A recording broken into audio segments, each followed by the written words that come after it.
Hello, welcome back. We're in the garage again, and this is Walter. Walter doesn't want to be held. Walter hates being held. Don't you, Walter? So I'm going to put him down, and he can wander back into the house. There's a little cat door here. I've got the wagon back in here, the Vardo wagon, the gorilla cart back in here. I moved the panels all back inside here into the garage.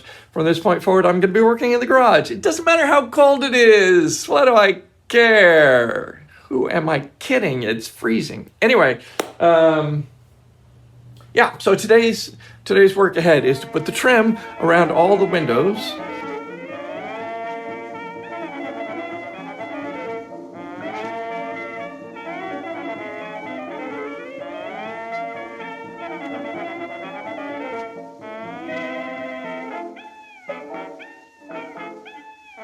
I don't have a tap, so I'm improvising using a drill bit, and you know, it kind of works.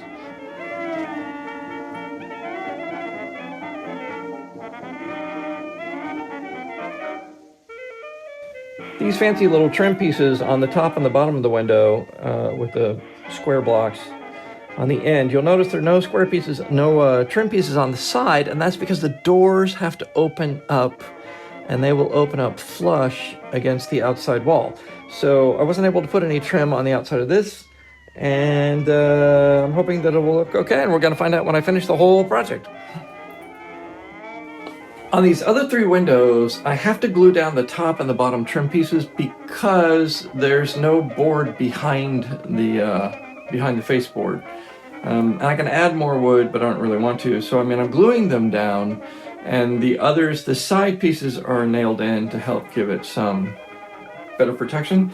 Theoretically, the glue should be good enough to hold, especially since I'm going to be painting over it using Valspar paint, and this Valspar paint is like liquid plastic. I mean, once it goes on, nothing moves. So on the corners of these other windows, these three other windows that have the small trim, I couldn't really bevel those two corners together. I couldn't miter them together because it would look funky. The pattern just wouldn't look right if it was sliced at a diagonal.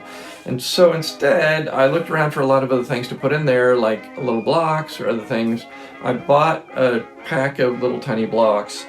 They're 1-inch blocks and they're the right size, but they just look ugly as all get out.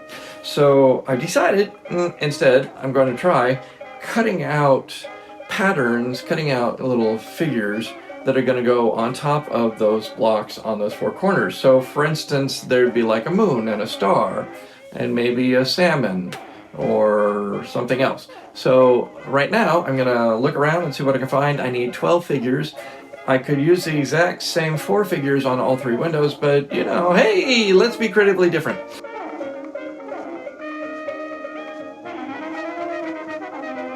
So I've got the trim on all 3 walls, outside walls, plus I got the trim on the front wall. So now I have these trim pieces on all 4 walls, either nailed on or glued on or both. And so my plan for the rest of tonight, because it's now nighttime, is to attach the 3 outside walls, the 2 ends and the back side, to the wagon, so that I will now be able to work inside the Vardo and start building the interior.